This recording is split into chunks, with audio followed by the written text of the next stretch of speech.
This has been an unbelievable trip for me. I got to make this trip with my daughter, Jenny. Me having spent so many years of trying to be an artist, of writing my own songs, of being that person. Have you heard what just happened to Vince Gill? The country music legend is back in the headlines, and this time, it's not just for his music. Something surprising is going on in his personal life, and fans can't stop talking about how it affects his career. From major career moves to whispers about challenges in his marriage with Amy Grant, all of this could be the biggest change of his life. Marrying when we did, we kind of already had our rhythms there, but what my feeling is, I just love returning to him. What's really going on behind the scenes of Vince Gill's impressive career? Join us as we reveal the truth about what just happened to Vince Gill. The announcement that shook the country music industry. In February 2025, Vince Gill sent shockwaves through the music community with the announcement of his first solo tour in 3 years. This tour isn't just a return to the stage, it's a celebration of a milestone, 50 years since Vince Gill embarked on his musical journey. The tour is set to kick off on May 8th in Rochester, New York, and will traverse over 30 cities across North America, culminating in a grand finale with 4 nights at Nashville's iconic Ryman Auditorium in August. At times like that, everybody kind of stands back and goes, okay, let's refocus and remember what really matters. For fans, this announcement is nothing short of monumental. Vince Gill's absence from solo touring left a void in the hearts of many, and his return signifies not just a resurgence of his soulful performances, but also a celebration of his enduring legacy in the music industry. Now this is where you'd want to pay more attention, as the announcement gets even more shocking from here. Undoubtedly, if you reflect on Vince Gill's illustrious career, it's awe-inspiring to consider the impact he's had over the past 5 decades. From his early days, Gill honed his skills by performing with local bluegrass groups. Notably, he played with the Bluegrass Alliance, Mountain Smoke, and Boone Creek, the latter featuring future country star Ricky Skaggs. These formative experiences not only refined his musicianship, but also embedded him deeply within the bluegrass community, influencing his musical trajectory. But guess what? In 1979, Gill's career took a major leap forward when he became the lead singer for the country rock band Pure Prairie League. His tenure with the group resulted in 3 albums, including the top 10 pop hit Let Me Love You Tonight in 1980. This period marked Gill's emergence on the national scene, showcasing his ability to blend country and rock elements seamlessly. After departing from Pure Prairie League in 1981, Gill relocated to Nashville, the heart of country music. There, he immersed himself in the vibrant music scene, working as a studio musician and songwriter. His collaborations spanned a diverse array of artists, including Roseanne Cash, Dire Straits, Emmylou Harris, Patti Loveless, Reba McEntire, and Bonnie Raitt. These collaborations not only expanded his musical horizons, but also solidified his reputation as a versatile and sought-after musician. Gill's solo career gained momentum with the release of his debut album, Turn Me Loose, in 1984, but it was his 1989 album, When I Call Your Name, that catapulted him to stardom. The title track became a major hit, earning him a Grammy Award for Best Country Vocal Performance. The Grammy goes to I Still Believe in You, Vince Gill. And setting the stage for a series of successful albums throughout the 1990s. But in recent years, fans noticed Gill's absence from solo touring, a hiatus that spanned 3 years. This unexpected break was influenced by a combination of personal and global events that reshaped his musical journey. In 2017, following the passing of Eagles co-founder Glenn Frey, Gill joined the legendary band as a vocalist and guitarist. This prestigious role required a significant commitment, as he dedicated himself to honoring the band's legacy while bringing his unique flair to their timeless hits. Balancing this new responsibility with his solo career presented challenges, leading to a natural reduction in his solo touring schedule. But now, Gill has just left the world stunned with his announcement to return to solo touring with a summer tour celebrating his 50-year career. Thinking back on his journey, he particularly mentioned that he left home 50 years ago to try and become an accomplished musician and perform in front of whoever would show up. And if you are a fan, you would agree that Gill has consistently delivered heartfelt songs that resonate with audiences worldwide. His 22 Grammy Awards stand as a testament to his talent and dedication to his craft. So this 2025 tour isn't just a series of concerts. It's a journey through time, revisiting the songs that have become the soundtrack to many lives. For fans, it's an opportunity to relive memories and create new ones, experiencing live renditions of classics that have stood the test of time. What's more, ending the tour with a 4-night residency at Nashville's Ryman Auditorium holds profound significance. The Ryman, often referred to as the Mother Church of country music, has been a cornerstone in the genre's history. For Vince Gill, performing at the Ryman is akin to coming home, a place where it all started for him. These final shows are more than just performances. They're a homage to the roots of country music and a personal tribute to the journey Vince Gill has undertaken. Fans lucky enough to attend these shows can expect intimate performances filled with emotion, storytelling, and a deep connection to the essence of country music. But while fans eagerly anticipate the magic of Vince Gill's 2025 summer tour, whispers about his personal life have started making headlines. Some reports suggest that Vince and his wife, Amy Grant, are struggling to spend time together. With Vince back on the road and Amy focused on her own commitments, speculation is running wild. Could their marriage really be in trouble? Or is this just another baseless celebrity rumor? The truth about Vince Gill and Amy Grant's marriage behind closed doors. And he is imperfect, as am I. We know how to trigger each other to the point you'd think a rocket was going to launch. Just when fans thought Vince Gill was stepping back, he surprised everyone with a special project. For the first time ever, he and his wife, Amy Grant, released a joint Christmas album called When I Think of Christmas. The album became a hit, reminding fans why they love this power couple. But behind the smiles and the holiday cheer, some fans noticed something. Some rumors suggest that their busy schedules have been creating distance between them. Could this album have been their way of holding on to something special? Undoubtedly, Vince Gill and Amy Grant have always been a beloved couple in the music industry. But recently, whispers have started circulating. Some sources claim that non-stop touring and work commitments have put a strain on their marriage. Could this be true? In recent times, Amy Grant has been open about how difficult it is to balance personal life and a career. With Vince preparing for a major tour, some reports suggest that the couple is struggling to spend time together. Or could it be the effect of Amy's health challenges? Remember that in 2020, Amy Grant received life-changing news. She had a rare heart condition called partial anomalous pulmonary venous return. This condition meant that some of the veins in her heart weren't connecting the way they should, causing poor circulation and potential heart failure. The scariest part? Amy had no idea she had it. There were no major warning signs. It was only discovered after a routine checkup. Doctors told her she needed open heart surgery as soon as possible. For Vince Gill, this was devastating. The love of his life was about to undergo a serious procedure. The thought of losing her was unbearable, but instead of panicking, he did what he does best. He stood strong for her. During this time, Vince became Amy's biggest source of strength. He reassured her, held her hand through the tough moments, and made sure she felt safe. He even put his own career on hold to be by her side. Eventually, Amy's surgery was a success, but the road to recovery was long. But guess what? Just when Amy thought she was past the worst, tragedy struck again. In July 2022, she was riding her bicycle near her home in Nashville when she hit a pothole and crashed. She was badly injured, suffering a severe concussion, memory loss, and lasting effects on her balance and speech.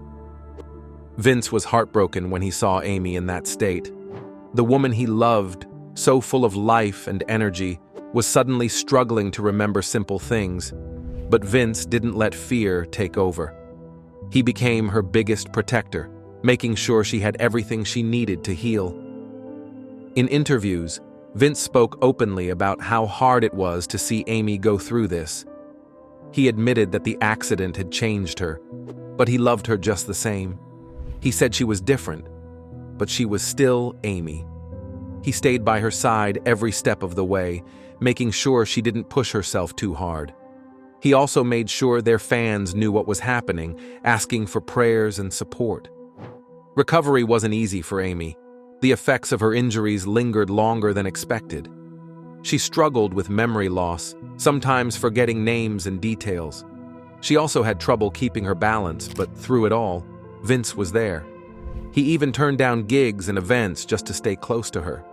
He reminded her daily that she was loved, no matter how long recovery took. Amy Gill's recovery and Vince's FaceTime incidents. It took the full 2 years. And but really life's all about recovery for everybody. As fate would have it, after months of healing, Amy finally returned to the stage in 2023. It was a slow process, but she was determined to get back to what she loved, and right there beside her was Vince Gill. During one of their performances, Vince surprised the audience by dedicating a song to Amy.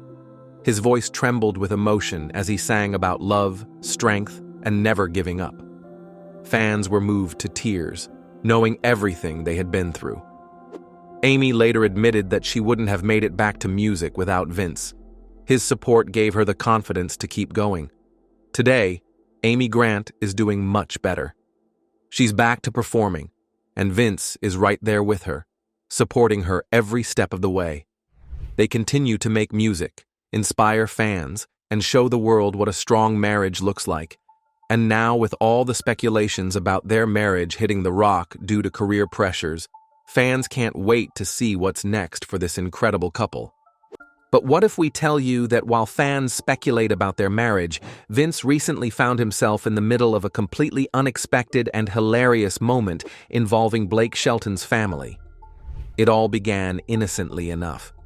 Zuma, Blake Shelton's 16-year-old stepson, intended to FaceTime his nanny, also named Vince. In a moment of teenage haste, he mistakenly selected Vince Gill's contact on Shelton's phone. Unaware of the mix-up, Zuma initiated the call, setting the stage for an amusing encounter. As the call connected, Vince Gill, who was in Amsterdam touring with the Eagles, answered, perhaps curious about the unexpected FaceTime. Hearing a man's voice instead of his nanny's, Zuma panicked and abruptly ended the call, tossing the phone aside in confusion. Shelton, noticing the commotion, heard Gill's familiar laughter emanating from the discarded device. Perplexed, he questioned Zuma, who could only describe the incident as some man answering Vince's phone. Realizing what had transpired, Shelton reached out to Gill to explain the accidental call. Gill rather found the situation amusing, admitting he answered because he thought Shelton might have been drunk or something. The light-hearted exchange showed Gill's approachable nature and the closeness shared among country artists. You would agree that unscripted moments like these resonate with fans, providing authentic stories that humanize public figures. They remind us that, despite their fame, celebrities navigate the same unpredictable situations as everyone else, fostering a deeper connection with their audience. This moment also reminded fans why Vince Gill is so beloved, not just as a musician, but as a person. His down-to-earth personality is what makes him a true legend. How Judge Judy and Jerry Scheindlin met. There is no doubt that Judge Judy, whose full name is Judith Susan Scheindlin, is one of the most famous television personalities in the world. Known for her sharp wit, strong sense of justice, and no-nonsense approach, she is a household name, but behind her success is a love story that not many of her fans know about. This love story began many decades ago when she met Jerry Scheindlin, the man who would become her second husband. The year was 1976. Judith had recently gone through a divorce from her first husband, Ronald Levy. She had married Ronald in 1964 when she was in her early 20s, and they had 2 children together, Jamie and Adam. But after about 12 years of marriage, they decided to part ways. Judith was a single mother at the time and was busy working as a prosecutor in New York's family court system. It was a demanding job, but she was determined to balance her career and her family life. It was around this time that she met Gerald Scheindlin, who was popularly referred to as Jerry Scheindlin. Jerry Scheindlin was also a lawyer and later became a judge. In 1976, he was already practicing law in New York City. Jerry was known for his intelligence, humor, and charm. He was a confident and charismatic man who had a way with words. Like Judith, he was divorced and had 3 children from his previous marriage. The two of them met in a bar one evening. It was not a planned meeting, but rather a chance encounter. The kind of moment that seems ordinary at the time but ends up changing your life forever. Judith and Jerry were introduced by a mutual friend. It was not love at first sight, but there was an instant connection. The atmosphere in the bar was lively, and the two began talking. Their conversation flowed easily, as they discovered they had a lot in common. Both were passionate about the law, enjoyed intellectual discussions, and had strong personalities. They were also at similar stages in life, both juggling careers and parenting. Jerry was immediately drawn to Judith's sharp mind and quick wit. She was confident, articulate, and had a presence that commanded attention. Judith, on the other hand, was intrigued by Jerry's charm and humor.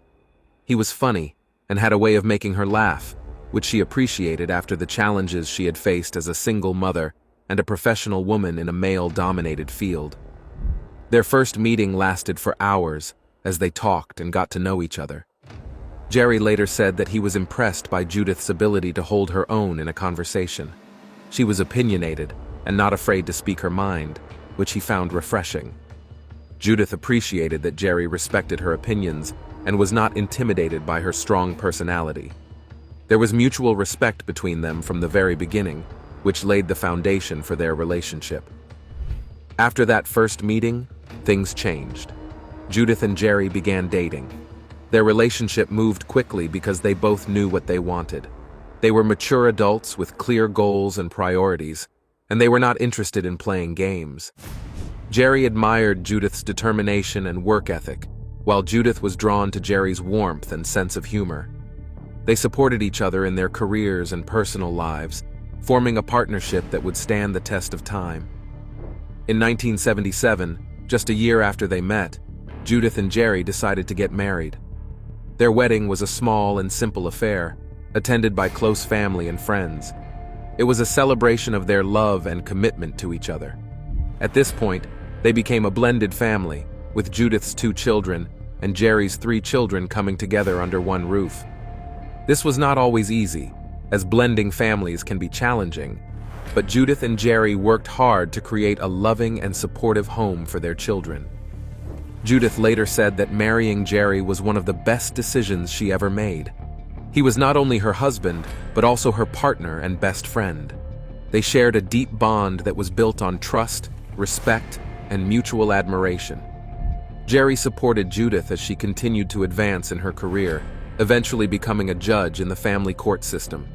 He was her biggest cheerleader, always encouraging her to pursue her dreams.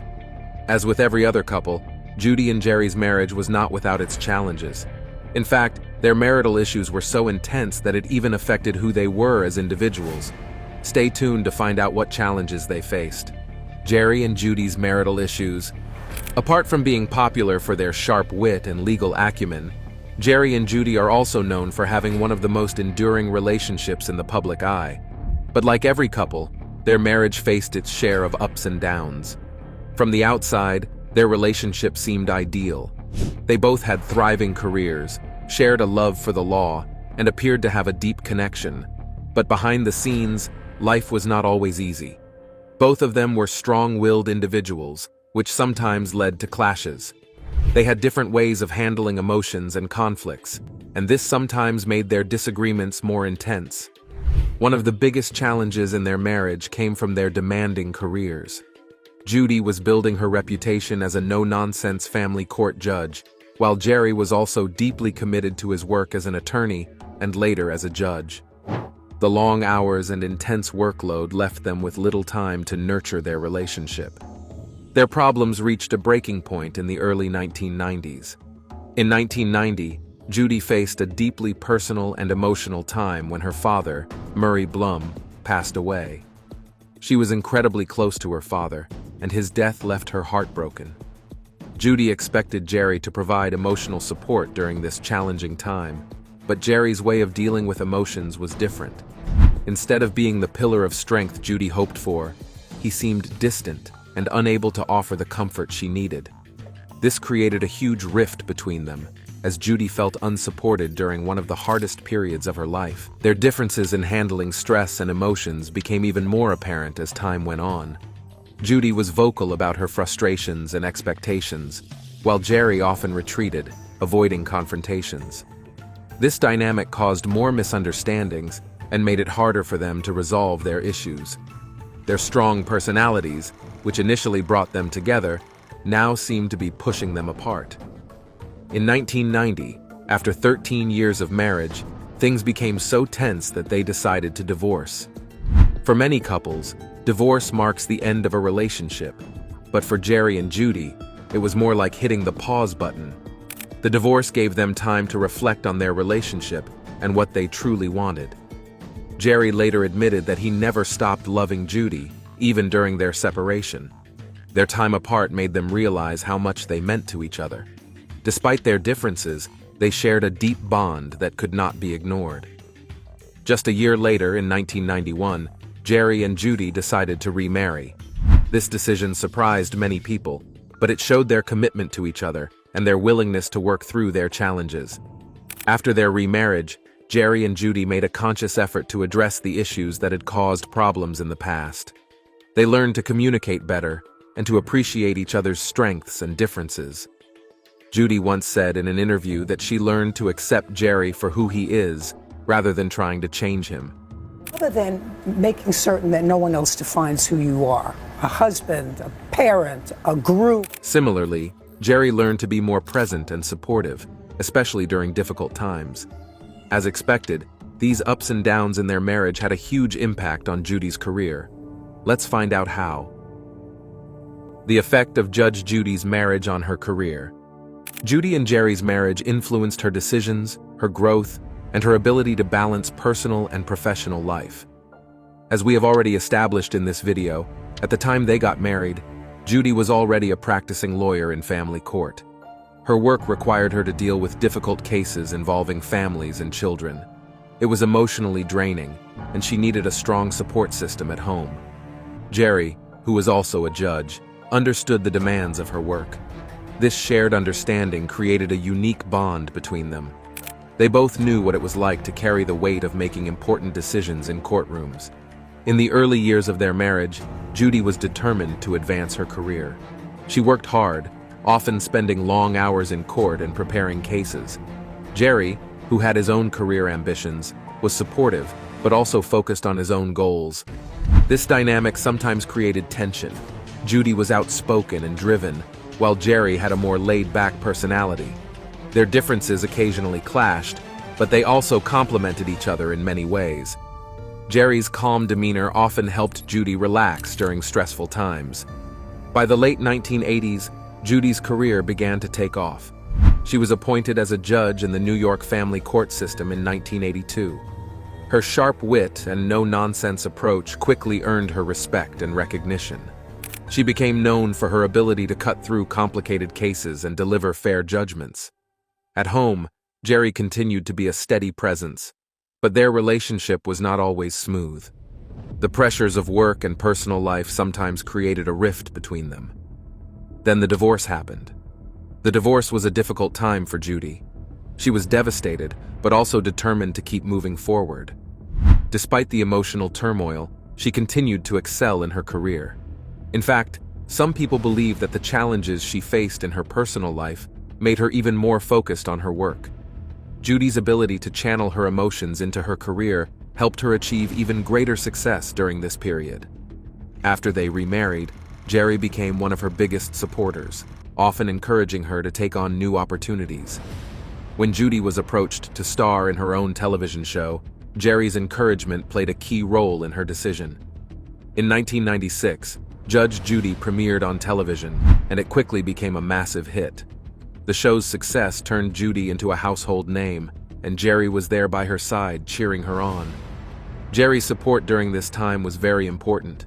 The demands of being a television personality were different from the demands of being a family court judge. Judy had to adjust to being in the public eye, and Jerry's understanding and patience helped her navigate this new phase of her career. Judy has spoken in interviews about how much Jerry's belief in her meant during this time. That's not all. Their marriage also influenced the way Judy approached her work on television. The lessons she learned in her personal life, such as the importance of communication and compromise, often appeared in her rulings on the show. She would draw from her own experiences to offer advice to the people appearing before her. Viewers appreciated her honesty and relatability, which contributed to the show's popularity. Apart from emotional support, Jerry also offered practical advice. As a judge himself, he understood the legal world and often shared his insights with Judy. Throughout the years, their marriage continued to play a huge role in Judy's career. The balance they achieved in their relationship allowed her to take on new challenges and continue growing professionally. Judy has often said that having Jerry by her side made it easier for her to handle the pressures of fame and success. His unwavering support gave her the confidence to keep pushing boundaries and achieving her goals. It's 34 years now since a young woman called Diana Spencer married her prince. It was a day of memorable images, of a young couple emerging as man and wife from St. Paul's Cathedral. However, behind the scenes, their marriage was not as perfect as it seemed. Paul shared details about how difficult things were for Diana in her marriage. She knew that Prince Charles had a close relationship with another woman, Camilla Parker Bowles, and this caused her a lot of pain. Diana once famously said in an interview that there were 3 of us in this marriage, referring to Charles, Camilla, and herself. Paul's revelations gave even more insight into how deeply this situation affected Diana. Diana's battle with mental health issues was another part of her private life that Paul spoke about. Diana struggled with bulimia, a serious eating disorder, for many years. This was something that she had to deal with in secret, even while carrying out her royal duties and maintaining her public image. Paul shared how Diana would sometimes use food as a way to cope with the stress and pressure of her life. She also had periods of deep sadness, and at times, she felt overwhelmed by everything that was happening around her. Paul's stories highlighted the emotional difficulties Diana faced, even though she always tried to put on a brave face for the public. Despite these struggles, Paul also talked about how much Diana cared about other people. She had a deep sense of compassion and empathy, and she was always looking for ways to help those who were less fortunate. Paul shared stories about how Diana would go out of her way to visit people who were sick or in need. She often did these things without any cameras or publicity because she genuinely wanted to make a difference.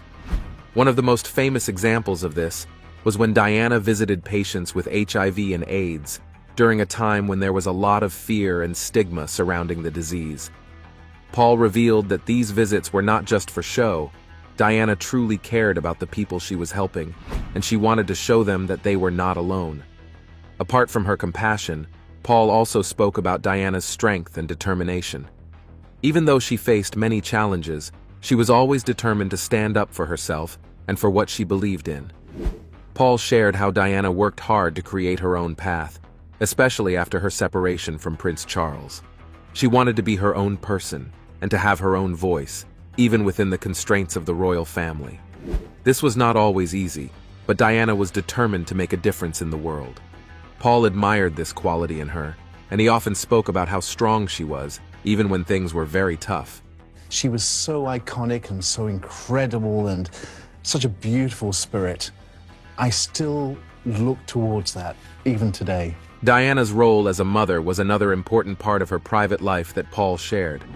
Diana had 2 sons, Prince William and Prince Harry, and she was very dedicated to them. Paul talked about how much Diana loved her sons, and how she always tried to protect them from the pressures of royal life. She wanted them to have as normal a childhood as possible, despite the fact that they were growing up in the public eye. Diana took her role as a mother very seriously, and Paul shared many stories about the lengths she would go to in order to spend time with her boys and make sure they were happy. One of the most touching stories Paul shared was about how Diana would sneak out of the palace to spend time with her sons. Even though she had a very busy schedule and was constantly in the public eye, Diana always made time for William and Harry. Paul would help her plan secret trips so that she could take them out for a day without being followed by the press. These moments were very special to Diana, and they showed how much she valued her role as a mother above everything else. After Diana's death in 1997, Paul Burrell wrote a book called A Royal Duty, in which he shared many of these stories about her private life. The book caused a lot of controversy when it was released in 2003. Some people felt that Paul should not have shared such personal details about Diana, while others appreciated the insight it provided into who she really was. Paul defended his decision to write the book by saying that he wanted people to know the truth about Diana's life and the challenges she faced. He believed that by sharing these stories, he was honoring her memory and helping people understand the real person behind the public image. In the book, Paul also shared details about the time after Diana's death. He talked about how difficult it was for him to cope with the loss of someone he had been so close to. He also shared how he felt that he had a responsibility to protect Diana's memory and ensure that the truth about her life was not forgotten. Paul's revelations gave the world a deeper understanding of the woman who was often called the People's Princess. His stories showed that even though Diana was a global icon, she was also a human being who faced many of the same struggles as everyone else. Paul's decision to speak out about Diana's private life also showed the complicated relationship between the royal family and the people who worked for them. After the book was published, there was a lot of debate about whether Paul had betrayed Diana's trust by sharing these details. Some members of the royal family were not happy with the book, and there were even legal issues surrounding some of the things Paul had revealed. However, Paul insisted that he had written the book out of love and respect for Diana, and that he wanted to make sure her true story was told. Despite his good intentions, not everyone received Paul's revelations very well. Why is this the case? And what was the exact problem the public had with Paul breaking his silence? Let's get into it. How Paul's revelations affected Diana's legacy. Paul Burrell's decision to share details about Princess Diana's life and death caused a lot of talk among the public and the media. Paul was more than just a butler. He was someone very close to Diana. He spent years with her and saw many parts of her life up close. Because of this, many people believed that what he had to say was important and truthful.